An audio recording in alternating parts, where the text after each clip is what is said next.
जय जय श्री चैतन्य जय नित्यानंद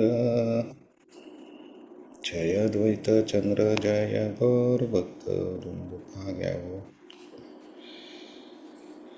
जय जय Shri Chaitanya. Screen share live stream हो गया। हाँ, मैं ऐसे करता हूँ इसको, ठीक है। मैं अलग कर रहा हूँ आज। ओके, ऐसे करके देखता हूँ। ओके। चलेगा। जय जय श्री चैतन्य जय नित्यानंद जय द्वैत चंद्र जय गौर भक्त वृंद। हरे कृष्णा कृष्णा कृष्णा हरे हरे, हरे Ram Ram Ram Hare Hare.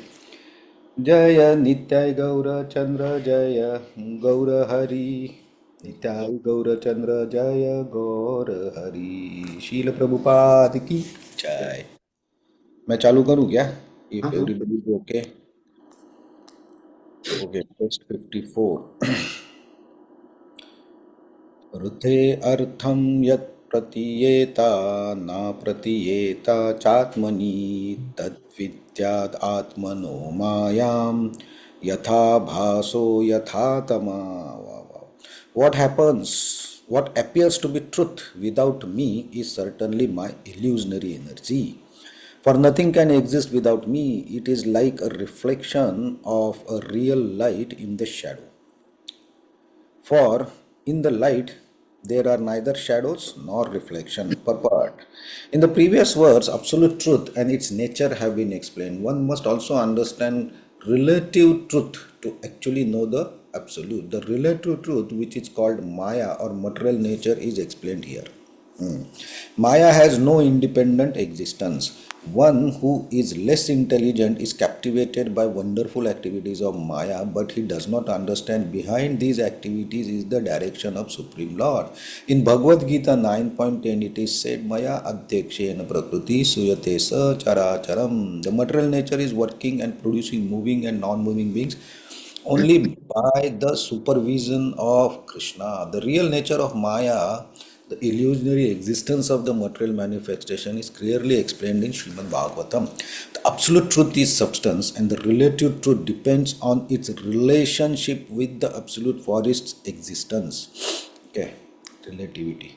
Maya means energy. Therefore, relative truth is explained to be energy of absolute truth. Since it is difficult to understand distinction between absolute and relative truths, an analogy can be given for clarification. The absolute truth can be compared to sun, which is appreciated in terms of two relative truths, reflection and darkness. Darkness is the absence of sunshine, and reflection is projection of sunlight into darkness. Right? Neither darkness nor reflection has an independent existence. Darkness comes when the sunshine is blocked. For example, if one stands facing the sun, his back will be in darkness. Since darkness stands in the absence of the sun, it is therefore relative to sun. The spiritual world is compared to real sunshine, and the material world is compared to dark region where the sun is not visible.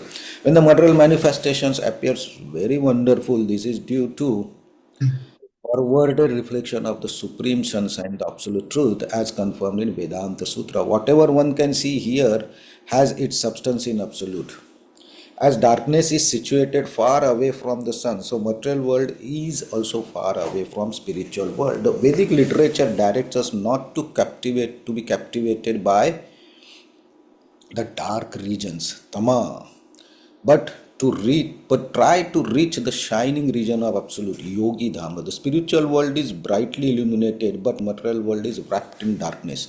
In material world, sunshine, moonshine, different kinds of artificial lights are required to dispel darkness, especially at night, for by nature the material world is dark. Therefore, the Supreme Lord has arranged for sunshine and moonshine, but in his abode, as described in Bhagavad Gita 15.6, there is no necessity of lightning by sunshine, moonshine, or electricity because everything is self refulgent. That which is relative, temporary, far away from absolute truth is called Maya or ignorance. This illusion is exhibited in two ways as explained in Bhagavad Gita. The inferior illusion is inert matter and superior illusion is the living entity. The living entities are called illusionary in this context only because they are implicated in the illusionary structure and activities of the material world. Actually, the living entities are not illusionary, for they are parts of the supreme energy of Supreme Lord and do not have to be covered by Maya if they do not want to be so. Right? The actions of the living entities in the spiritual world kingdom are not illusionary; they are actual, eternal, liberated souls. Yes, Prabhu, our Mataji is 55. Mataji. I should read. Yeah, Yes. Mataji. यथा महान्ति भूतानि भूतेषु चावचेष्व अनु प्रविष्टानि अप्रविष्टानि तथा तेषु न तेष्व aham. As the material elements enter the bodies of all living beings and yet they remain outside them all, I exist within all the material creations and yet am not within them. Purport. Srila Prabhupada ki jai. The gross material elements, earth, water, fire, air, and ether, combined with the subtle material elements, mind, intelligence, and false ego, to construct the bodies of this material world.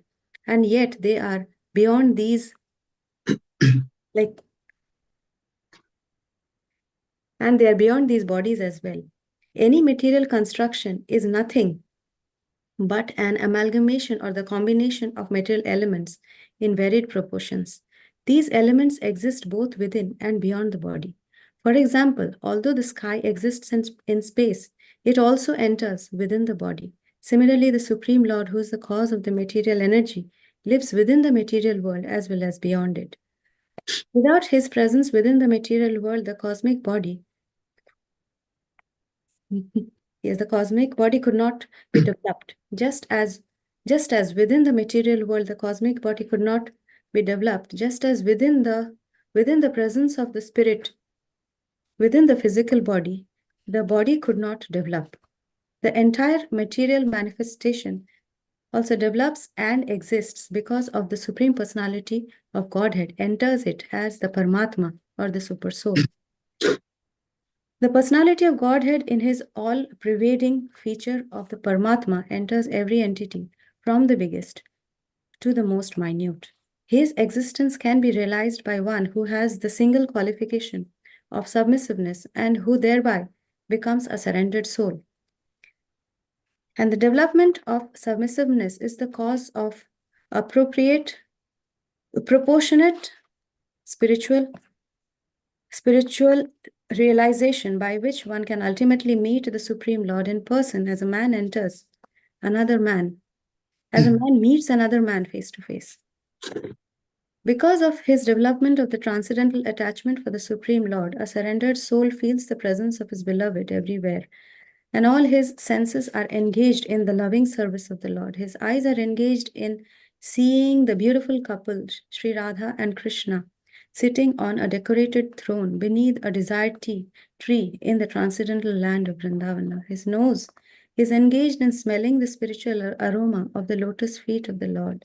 Similarly, his ears are engaged in hearing the messages from Vaikuntha, and his hands embrace the lotus feet of the Lord and his associates. Thus, the Lord is manifested to appear devotee from within and without. This is one of the mysteries of the devotional relationship in which a devotee and the Lord are bound by a tie of spontaneous love. To achieve this love should be the goal of life for every living being. Hare Krishna. Text 56. Prabhuji, Subrata Prabhuji. Radha Priya Mataji, if she can read. Yeah. Hare Krishna.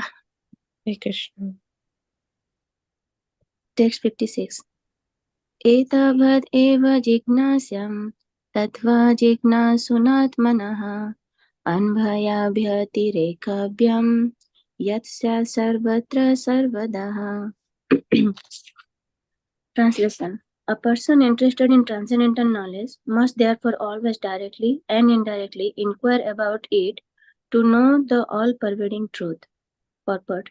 Those who are serious about the knowledge of the transcendental world, which is far beyond the material cosmic creation, must approach a bona fide spiritual master to learn the science both directly and indirectly. One must learn both the means to approach the desired destination and the hindrances to such progress.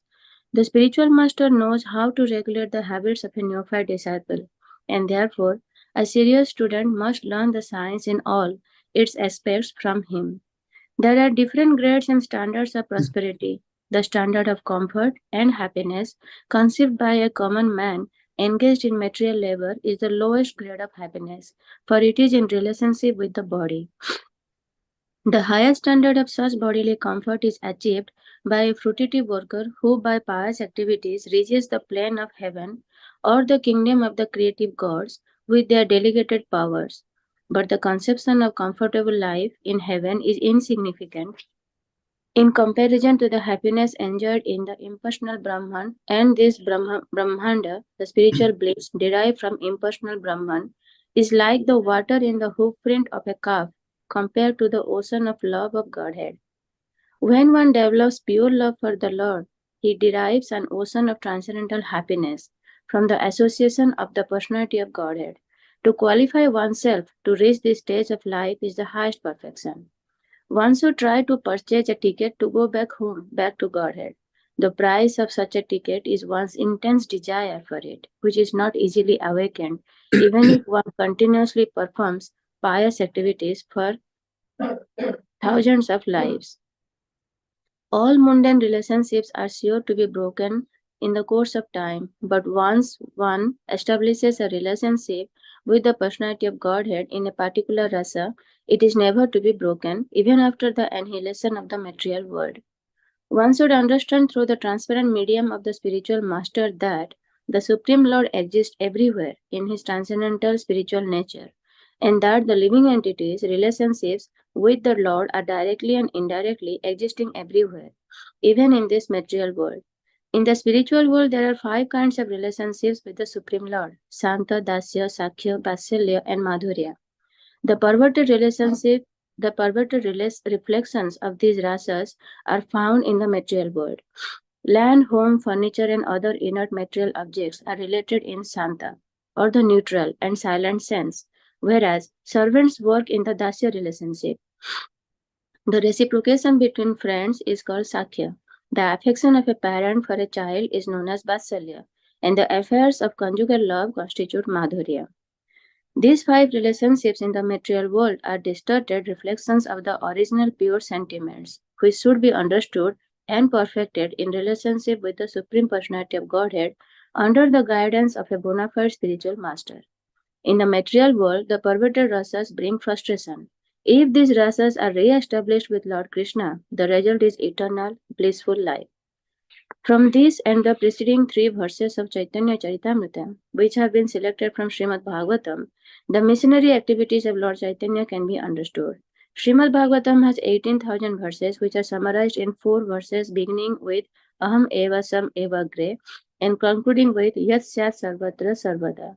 In the first of these verses, the transcendental nature of Lord Krishna, the Supreme Personality of Godhead, is explained. The second verse further explains that the Lord is detached from the workings of the material energy Maya. The living entities, although parts and parcels of Lord Krishna, are prone to be controlled by the external energy. Therefore, although they are spiritual, in the material world, they are encased in bodies of material energy. The eternal relationship of the living entities with the Supreme Lord is explained in that verse. The next verse, 55, instructs that the Supreme Personality of Godhead, by his inconceivable energies, is simultaneously one with and different from the living entities and the material energy. This knowledge is called Achintya Beda Beda Tattva. When an individual living entity surrenders to the Supreme Lord Krishna, he can then develop natural transcendental love for him. This surrendering process should be the primary concern of a human being. In the next verse 56, it is said that a conditioned soul must ultimately approach a bona fide spiritual master and try to understand perfectly the material and spiritual worlds, and his own existential position. Here the words Anbhaya Bhayatirekabhyam, directly and indirectly, suggest that one must learn the process of devotional service in its two aspects. One must directly execute the process of devotional service and indirectly avoid the impediments to progress.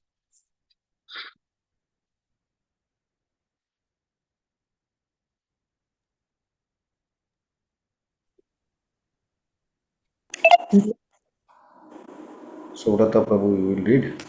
Rupa Chintamani Prabhu also joined. Maybe they learn. Somebody read one verse, we can read more. Rupa Chintamani Prabhu. Yes, Hare Krishna.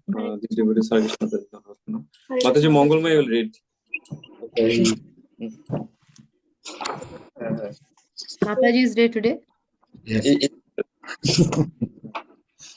Good.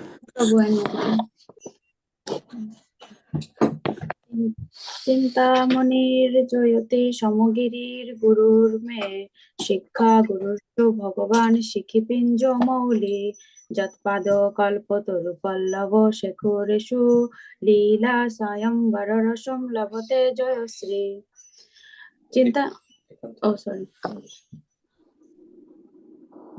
Translation. All glories to Chintamani and my initiating spiritual master Shomagiri.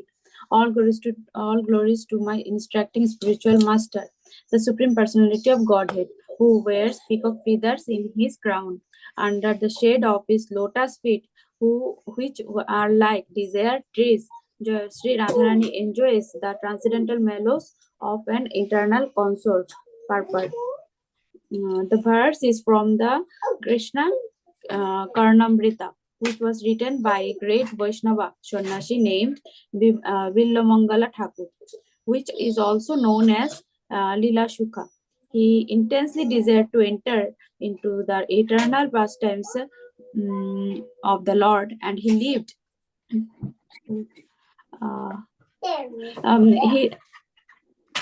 He lived at Vrindavan for 700 years in the vicinity of Brahmakunda, a still existing bathing tank in Vrindavan.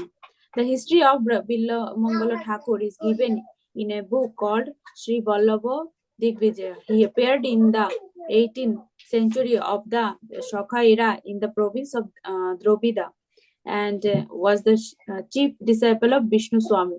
In a list of temples and monasteries kept in Shankaracharya monastery in Dwaraka, Villamangala is mentioned as the founder of the Dwarakadesha temple there. He entrusted the service of his deity to Hari Brahmachari, a disciple of Vallabha Bhatta. Villamangal Thakur, who actually entered into the transcendental pastimes of Lord Krishna. He has recorded his transcendental experiences and appreciation in the book known as Krishna Karnamrita. In the beginning of that book, he has ordered his obeisances to his different gurus, and it is to be noted that he has adored them all equally. The first spiritual master mentioned is Chintamani, who was one of his instructing spiritual masters because she first showed him the spiritual path. Chintamani was a prostitute with whom Villamangal was intimate earlier in his life. She gave him the inspiration to begin on the path of devotional service, and because she convinced him to give up material existence to try for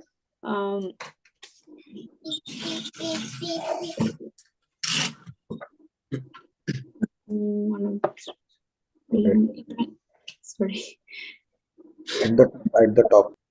Okay. Existence to try for perfection by loving Krishna. He has first offered his respects to her. Next, he offers his respects to his initiating spiritual master Shumagiri, and then to the Supreme Personality of Godhead, who was also his instructing spiritual master. He explicitly mentions Bhagavan, who has peacock feathers on his crown, because the Lord of Vrindavana, Krishna, the cowherd boy, used to come to Villamangal to talk with him and supply him with milk. In his adoration of Sri Krishna, the personality of Godhead, he states that Jayasri, the goddess or god of fortune, Srimati Radharani, takes shelter in the shadow of his lotus feet to enjoy the transcendental rasa of nuptial love. The complete treatise Krishna. The complete treatise Krishna Karnamrita is dedicated to the transcendental pastimes of the Sri Krishna and Srimati Radharani. It is a book to be read and understood by the most elevated devotees of Sri Krishna. Hare Krishna. Thank you. Prabhuji, shall I read the next one, or do you have time, Prabhuji? Yes, yes, yes. This one, this is one. It is smaller, yes, smaller. Text 58. জীবেরও সাক্ষাৎ নাহি তাতে গুরু চৈত্য রূপে শিক্ষা গুরু হয় Krishna Mahanta স্বরূপে. Translation. Since one cannot visually experience the presence of the super soul, he appears before us as a liberated devotee. Such a spiritual master is none other than Krishna himself. Purport, Srila Prabhupada ki jai. It is not possible for a conditioned soul to directly meet Krishna, the supreme personality of Godhead. But if one becomes a sincere devotee and seriously engages in devotional service, Lord Krishna sent an instructing spiritual master to show him favor and invoke his dormant propensity for serving the Supreme. The preceptor appears before the external senses of the fortunate conditioned soul to directly meet Krishna, the supreme personality of Godhead. But if one becomes sincere devotee and seriously engaged in devotional service, Lord Krishna sends an instructing spiritual master to show him favor and invoke his dormant propensity for serving the Supreme. The preceptor appears before the external sense of the fortunate conditioned soul, and at the same time, the devotee is guided from within by the Chaitya Guru, Krishna, who is situated as the spiritual master within the heart of the living entity. Jai. Oh. So 58. Anybody wants to share any comments? We have 5 minutes, so 59 khatam kar dijiye. We want to do. It's a small Okay. purport is small. Okay. Dozo. आप पढ़िए. So, ततो दुस्संग उत्सृज्य सात्सु सज्जेत बुद्धिमन् शांत एवस्य चिन्तान्ति मनोव्यासंगम उक्तिभिः. Jayashree, you want to read? Mataji Day. Or I go ahead. Yeah, okay, I can read. Okay, go ahead.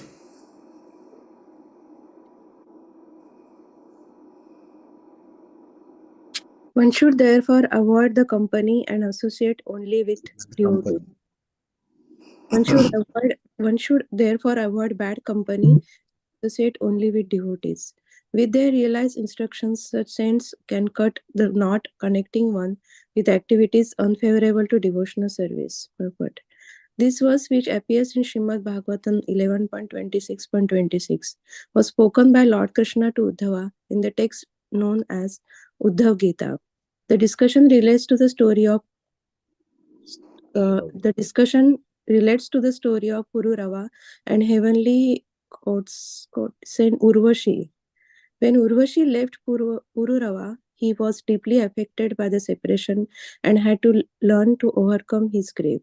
It is indicated that to learn the transcendental science, it is imperative that one avoid the company of undesirable persons and always seeks the company of saints and sages who are able to impart the lessons of transcendental knowledge. The potent words of such realized souls penetrate the heart, thereby eradicating all misgivings accumulated through the years of undesirable association. For a neophyte devotee, there are two kinds of persons whose association is undesirable. First, gross materialistic who constantly engage in sense gratification. Second, unbelievers who do not serve the Supreme Personality of Godhead, but serves their senses and their mental whims in terms of their speculative habits. Intelligent persons seeking transcendental realization should very scrupulously avoid their company. Jai Ho. Okay. Yes, Guruji. Thank you so much. Thank you very much. Sri Chaitanya Charitamrita ki jai. Srila Prabhupada ki jai. Shall we close? Vanchakalpataruvasya kripa. Sindhuvaiva cha patitanam pavanebhyo Vaishnavebhyo namo namaha Anantakoti Vaishnavvrinda ki jai. Yeah. Hare Krishna. Thank you very Hare much. Krishna. Okay, Prabhuji, Hare Krishna. Thank you.